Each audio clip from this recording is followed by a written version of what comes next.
Palalim na ang investigasyon sa mga nawawalang sabungero, ang bilyonaryong si Atong Ang at ang aktres na si Gretchen Barreto, suspect na sa kaso.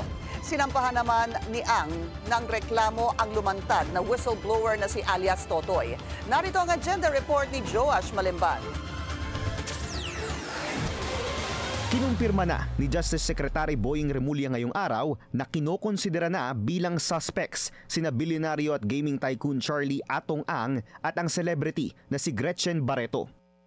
Matapos yan ng pinakahuling revelasyon ng whistleblower na si Julie Dondon Patidongan o alias Totoy sa missing sabungeros case.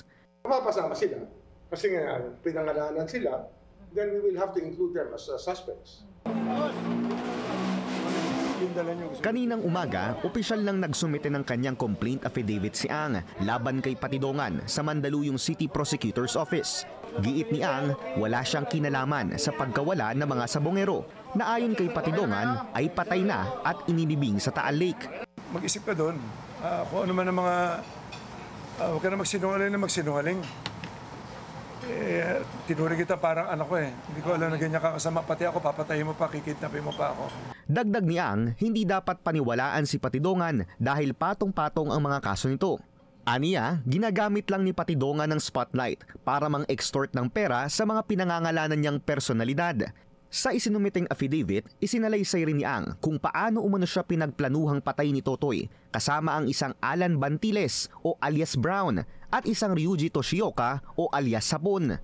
Nalaman niya raw ito nang subukan nila Patidongan na kasabwati ng isa pang trusted security personnel ni Ang na si Rogelio Borican Jr.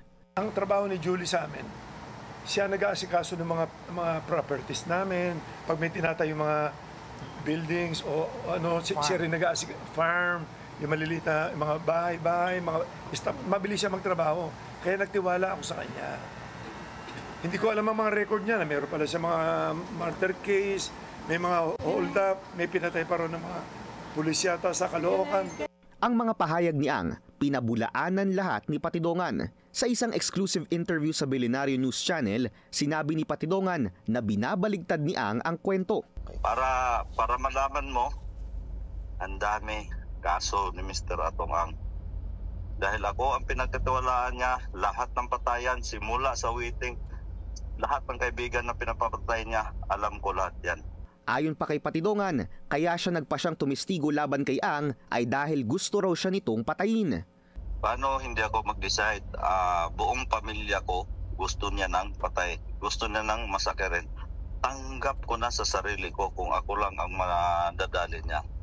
Pero pamilya na ang pinag-uusapan dito, hindi ko siya mapatawad. Matatandaang nahuli si Patidongan kasama ang 5 pang kinasuhang security personnel ng Manila Arena sa Parañaque noong 2023 matapos ang 8 buwang pagtatago sa mga otoridad. Ayon kay Patidongan, mismong si Ang tumulong sa kanilang magtago.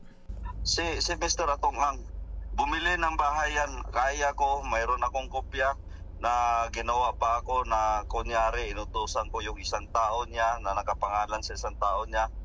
Yung girlfriend niya rin to. Girlfriend niya rin ang bumili ng property, pero si Mr. Atong Ang, lahat ng tinaguan namin binili niya, kaya ko ituro isa-isa yan. Pero si Ang din daw ang nag-utos na ipahuli sila.